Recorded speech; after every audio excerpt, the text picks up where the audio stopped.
Okay, you're good to go, Angela. Okay, you can move to the next slide. Yeah.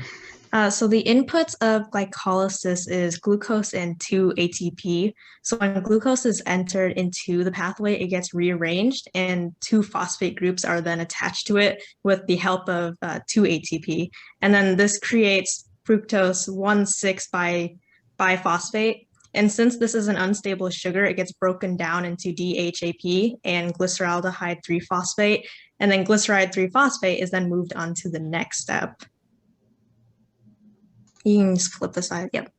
And then, so the output of glycolysis is one NADH and two ATP, which is the result of oxidative phosphorylation of the NADH. But continuing on with glyceraldehyde 3 phosphate, it's oxidized and NADH or NAD plus is reduced to NADH and H plus, and then glyceraldehyde 3 phosphate is then phosphorylated to form the 1,3 bisphosphoglycerate. And then again, another oxidative phosphorylation comes into play to create ATP. So next 1,3 biphosphate glycerate donates one phosphate group to ADP, making ATP and turning into 3-phosphoglycerate. It then turns into its isomer, and from there, the isomer loses the water and becoming phosphoenolpyruvate, which is also known as PEP. And PEP donates a phosphate group to ADP, turning into pyruvate and then effectively making another ATP. And this whole process occurs twice, making 2 NADH, and then through oxidative phosphorylation of it, it turns into 4 ATP. So the outputs, pyruvate is then entered into the TCA cycle, into the mitochondria for cellular respiration, and the pyruvate will be converted into an acetyl group that will be picked up by coenzyme A, resulting in acetyl-CoA. And acetyl-CoA will then be bound to oxaloacetate to form citrate. And then the TCA cycle will proceed from there to extract the remaining energy available from what first became or began as a glucose molecule from glycolysis. Right. So with beta oxidation of the saturated even chain fatty acid, the inputs are just the fatty chain acid as well as coenzyme A. And those, along with ATP, those are used to synthesize an acyl CoA from the coenzyme A and the initial fatty acid. And in this process, the ATP is converted to AMP. So along with that acyl CoA, which is what enters the mitochondrial matrix there, NAD plus is used, FAD, and water as well. As far as the outputs go, this is where a lot of the reduced cofactors come from that are later used in oxidative phosphorylation. So you get FADH2, NADH, and then there's acetyl-CoA and acyl-CoA. So that fatty acid chain is going to be shortened by 2 carbons each time around until the last round when it's broken down into 2 acetyl-CoAs. And those acetyl-CoAs are used as an entry point into the TCA cycle, like Angela just discussed. And those reduced cofactors, again, are what enter inevitably into the oxidative phosphorylation in the mitochondrial matrix. Okay, for the metabolism of arginine, we'll of course need arginine, and then when it is broken down, it can create glutamate. And when glutamate undergoes oxidative deamination, it requires NAD+. They are both arginine and the next amino acid that we'll talk about, asparagine, are glucogenic amino acids, so they can be turned into glucose. So then for the outputs of arginine metabolism, we have glutamate, and glutamate can be broken down to alpha-ketoglutarate, and in that process, we will make NADH and NH4+. And it goes through a glutamate gamma semialdehyde intermediate before coming to glutamate. So then for the inputs of asparagine metabolism, we have asparagine, alpha-ketoglutarate, and again, for that glutamate oxidative deamination, we'll need NAD+. And for the outputs, we have aspartate, and from that we can get to oxaloacetate, which can enter the TCA cycle, and alpha-ketoglutarate, Glutamate, again, can lead to alpha-ketoglutarate, NADH, and NH4+, and then we also end up with an NH3. So this is kind of an overview of what we just went over. At the bottom, we can see at alpha-ketoglutarate in the TCA cycle, that's where arginine and also the glutamate from arginine or asparagine can enter the cycle. And then the asparagine and aspartate can enter at oxaloacetate at that kind of top left of the cycle. Then going into more of that carbon skeleton entrance to the TCA cycle, asparaginase hydrolyzes asparagine to NH4+ and aspartate, and then aspartate can be converted to oxaloacetate, and that can enter the TCA cycle. Further, we have glutamate, which is deaminated to alpha-ketoglutarate. I have this figure up a little bit before in a more simplified view, but here is glutamate going to a ketamine intermediate before alpha-ketoglutarate, and then in that first reaction, we will create an NADH, and in the second, an NH4+. Now, this is where beta oxidation products will enter the TCA cycle. So that's where we get the 2-acetyl-CoAs, and they're formed by a cleavage from a thiolyase of acetoacetyl-CoA to those 2-acetyl-CoA molecules. Succinate is also going to be produced from this reaction, from actually the prior reaction in this set, and that's using CoA transferase to go from acetoacetate to acetoacetyl-CoA, and succinyl-CoA to succinate is going to be coupled to that reaction, and succinate can also enter the TCA cycle. For glycolysis products entrance to the TCA cycle, that's going to be pyruvate. We have the pyruvate dehydrogenase complex, which is going to convert the pyruvate to acetyl-CoA for entrance to the TCA cycle. And acetyl-CoA undergoes a reaction after this with oxaloacetate that will form citrate in that first step of the TCA cycle. So in this figure, we're looking at, again, that pyruvate dehydrogenase complex with E1 being that yellow enzyme, E2 being the pink on the bottom, and E3 being the green. So at the top left is the start of the cycle and the enzyme is unmodified. Pyruvate is going to then be decarboxylated to form hydroxyethyl TPP, and the lipoamide arm of that E2, so the bottom pink part of the enzyme, is going to move into the active site of E1. And there, E1 can catalyze the transfer of the 2-carbon group from the to the lipoamide arm from the acetyl lipoamide complex. So then E2, moving down to that kind of fourth part of the figure, is going to catalyze the transfer of the acetyl moiety to CoA to form the product acetyl-CoA. Then the dihydrolipoamide arm is going to kind of swing up into the active site of E3, which will catalyze the oxidation of the dihydrolipoamide and transfer the protons and electrons to NAD+. And then we'll be moving back up to the top left where the reaction is complete and that enzyme is ready to go for the next cycle. Onto the largest portion, this section of the exam. This is the TCA cycle. We'll talk about the type of and importance of each of these reactions. So to begin, we'll start at where acetyl-CoA undergoes a thermodynamically favored reaction, and that's going to be a condensation reaction with oxaloacetate, and that's where the pyruvate enters the TCA cycle, or the product with pyruvate, that acetyl-CoA. This reaction is a common entry point to the cycle, and it's coupled to the unfavorable reaction of a hydrolysis of a thioester bond. Those are very high energy, so it can release free CoA. Then citrate is going to undergo an isomerization to isocitrate, and that'll happen through a dehydration followed by a rehydration reaction. So the dehydration will lead to cis-aconitate, and then the hydration will go to isocitrate. And this reaction is going to move that hydroxyl group on citrate to a place that's much more useful for the subsequent oxidative decarboxylations.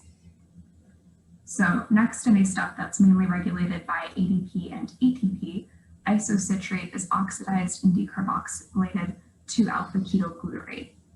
In that redox reaction, so the first part of this reaction, NADH, this is the first of the high energy potential electron carriers created in the cycle. It's going to be produced. And then the decarboxylation releases CO2, and this is the first regulated step of the TCA cycle.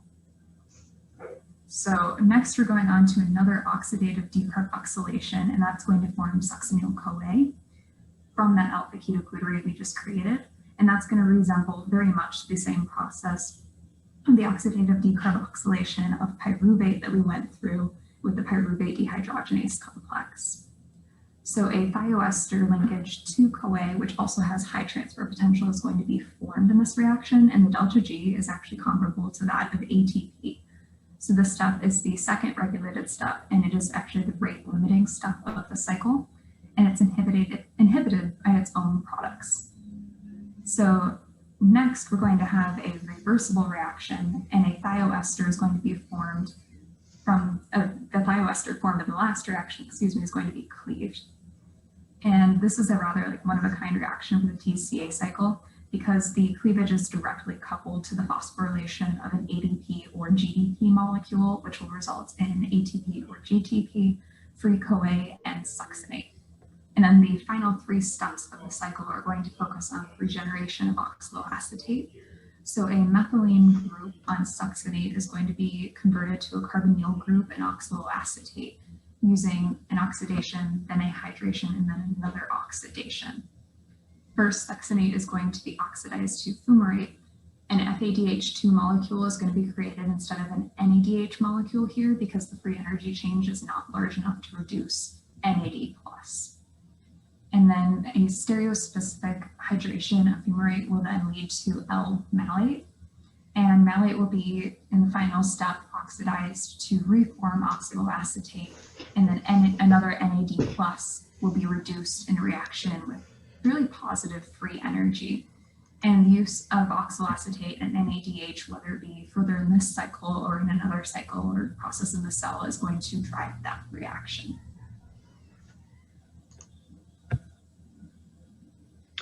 So with all of these coenzymes that are being made, we can talk about some of the products or some of the where NADH and where FADH2 are coming from.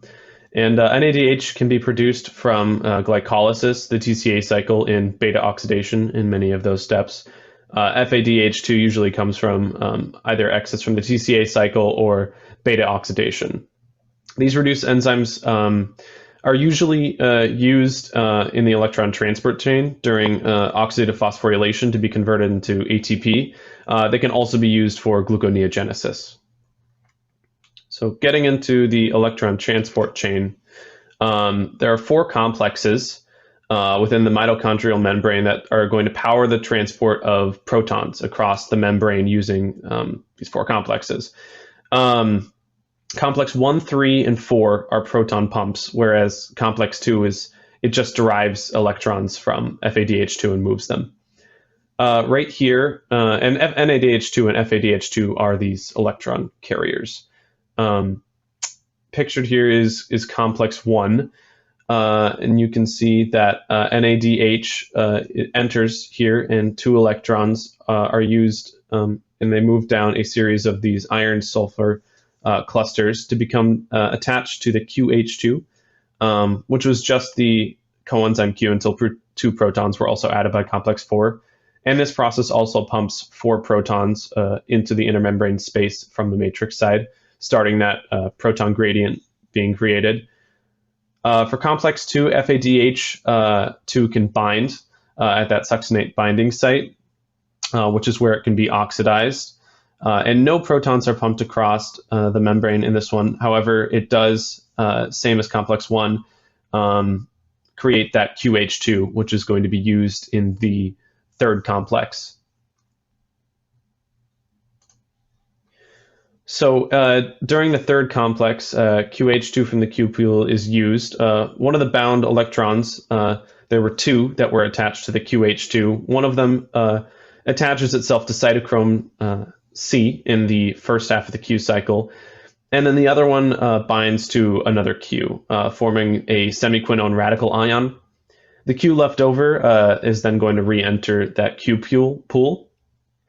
And then during the second half, one of those electrons still goes to cytochrome C, but the other one now binds to that semiquinone radical ion that was made in the previous half of the Q cycle, and now both the Qs re-enter the Q pool, one as a QH2, one as a Q.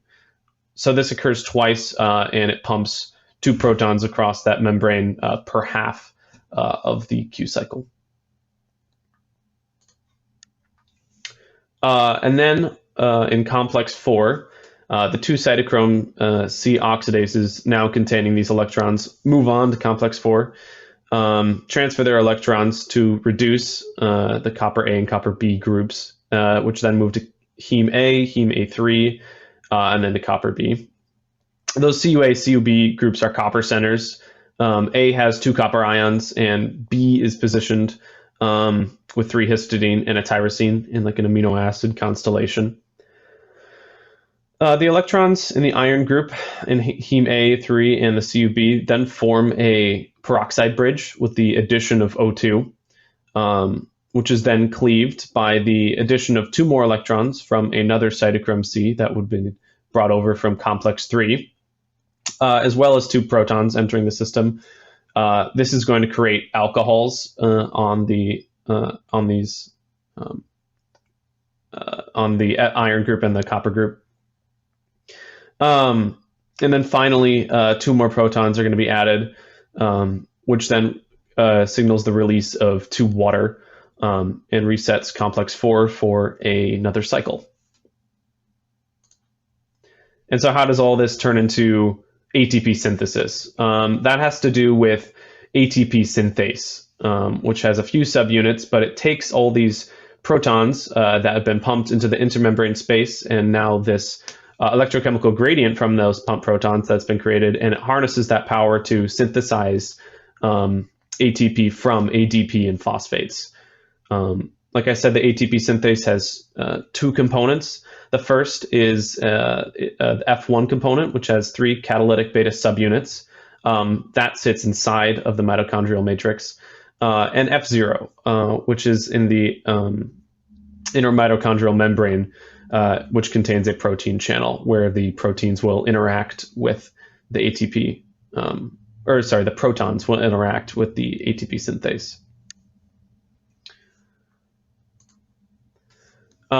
So proteins, like I said, are going to enter subunit A of the F0 complex, where they're either going to bind to a glutamate or an aspartate on the C-ring subunit due to opposing charges. The force of the proton gradient is going to cause that C-ring to rotate, which causes the gamma subunit to turn, which is in the center there in pink on the bottom diagram, which in turn alters the alteration or the conformation of those beta subunits on the F1 complex. The beta subunits have 3 different conformations. O is open, which means that nucleotides can bind and be released. L is loose, where the nucleotides can't move, and T is tight. ADP is phosphorylated to ATP here, but it cannot be released. It has to be in that O form. So it's going to switch and rotate between the 3 of these based on the turning from the gamma subunit, or the positioning. As you can see, the little, at least in the diagram, the little knob is sort of moving. And it goes to O to L to T in that order and over again.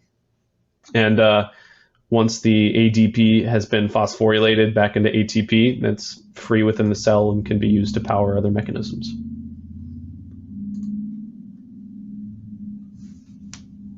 Yeah, so far we talked a lot about mentioning oxidative phosphorylation in many of these scenarios.